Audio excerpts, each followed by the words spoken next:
Google just faced defeat in a decision by the DOJ. What happened there? Are they a monopoly, Pat? Is Google a monopoly?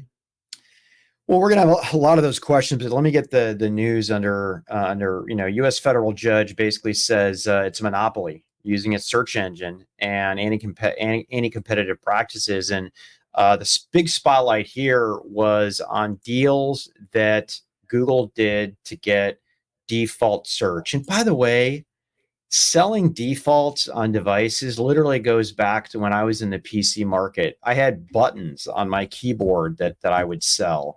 And inside of the search engine, we would get money for the default search. And that's turned into just a gigantic business. So, numbers here, Google has about a $200 billion ad business.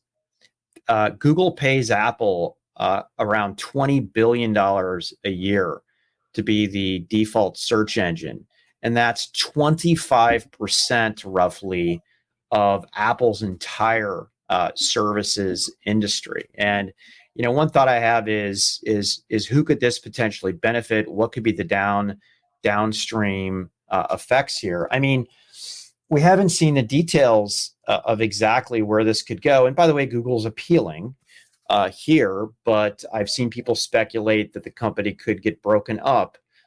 You could outlaw doing default search, given how massive the company is. Microsoft had a very similar experience when it had Internet Explorer, and that was implicated in anti-competitive issues with Microsoft. Microsoft almost got broken up. By the way, in fact, a judge actually said it had to be broken up.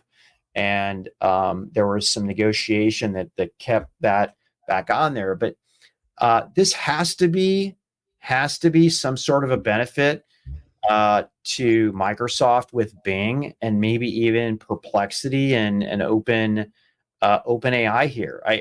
I can't imagine, if they're not found guilty, that this might impact them. And what does that do to Apple? By the way, the services revenue, 25%. I mean, imagine that getting that basically going away, because it's been the bright spot with Apple. But does it go away, or does this just open up competitive bidding? It opens up competitive bidding, but I got to tell you, Apple's lead guy, I can't believe I forget his name. Eddie Q said you couldn't pay him to use Microsoft. I saw that. You couldn't pay him to use Microsoft Bing. Well, he might have to think about spreading the love here. One thing that the DOJ did with Microsoft, and again, looking at the history, this is fun being history, is they're in the boot up of the new PC, it had to give you a choice of which browser to use, and you had to embed in there a way to change your default search. And Daniel, maybe you can dive into this part. I've already talked too long, but is this onerous regulation or true anti-competitive nature? And we got a big companies paying another trillion, Mag 7 company, all this money, which just factually, of course, it limits the level of competition, and that. But is this just because Google is better than Bing or something like that? Yeah, this is funny. I'm actually want to even take a slightly different direction here, Pat. But I'd like you to answer my question. I will. No, go ahead. I will. I'm just eventually. I eventually will. But I'm media trained. I don't answer your question. I talk about what I want. That's the deal. It's a stupid time to actually regulate this. Search is just about to hit the absolute pivot, shift, inflection point of which its relevance. Apple's got its new intelligence product. Pat, you and I are. Pat, what do you search on now? What do you do your search on? Perplexity is 9 out of 10 searches that I do. And then after that, it's some derivative of everything else, right? That you tend to bounce between. Now, again, you're the cutting edge. you're a leading innovator, but you are at the front edge, and you are setting the trends, and people are following these trend lines. And what I'm saying is we have a horde of trend lines that are about to change. We're about to see new PCs, new smartphone devices, new search engines that are going to be developed. I mean, look, the other day I shared one that an open source, fully open source stack that used Llama, that used Grok, and a bunch of other open source tools to create a search that I would say on 5 tries was 95% as good as I was getting out of ChatGPT. And now you see ChatGPT creating Search GPT. Google's got its own challenges right now. And I mean, look, the Bing with GPT thing did not really move the needle. It didn't.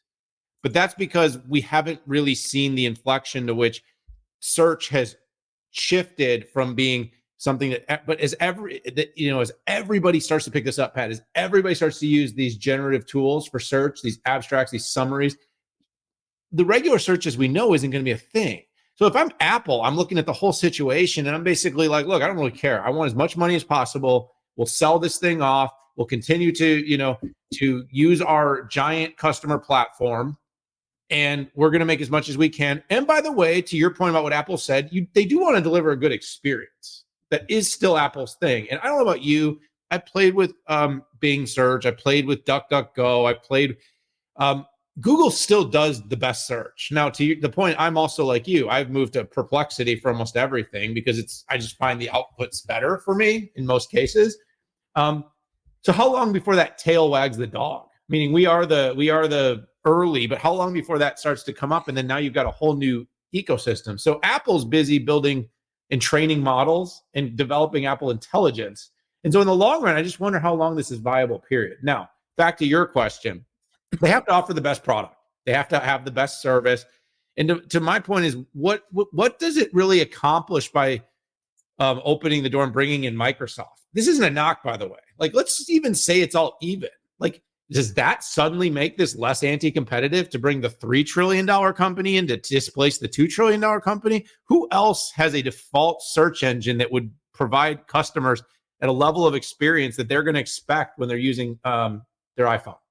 Or they're, so what is Lina Khan doing? Like, why is this the most important thing to spend time regulating? Kind of? Yeah, it's almost like, let's think of Qualcomm, who has literally 95% share of the Android premium chip market. Like, does that mean that Lina Khan can come in and say, to the phone makers, to Samsung, you're no longer allowed, Qualcomm, you're no longer allowed to sell that many premium chips to Samsung, right?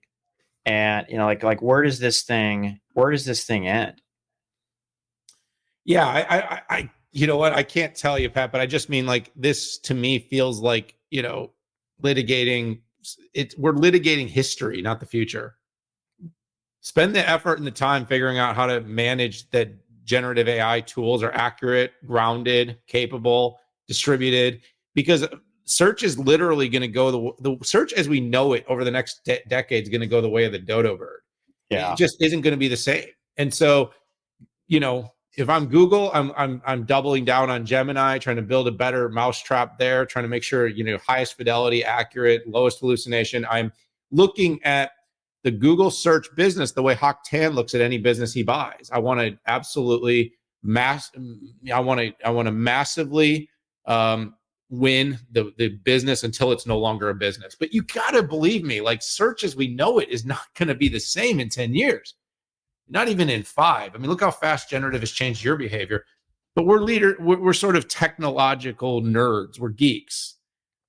But our kids are, and by the way, last thought, our kids, what are they using to search right now? I mean, but TikTok. Yeah, let's assume they're doing any real level of research. Don't you think a lot of them have picked up ChatGPT though, and the generative tools they're using? That Yeah, I know my son has. I don't know. I don't think my daughters have. Okay, yet. Well, I know my kids in college are. Like, my college age kids are definitely using those tools heavily. I mean, schools are rethinking how they teach and how to manage that, because they can't expect kids to not use these tools to influence their outcomes. Just like when search first hit, we are at an inflection that I think people are ignoring. But like I said, Lina Khan and the DOJ the FTC. They want to win something. To me, this just feels like probably another fine, another speed bump, another case, but it's not really feature forward as far as I'm concerned. Yeah, it's interesting with these lawsuits here in the U.S. It's almost like we have a proxy gatekeeper um, rule, like we had, what's going on with the EU.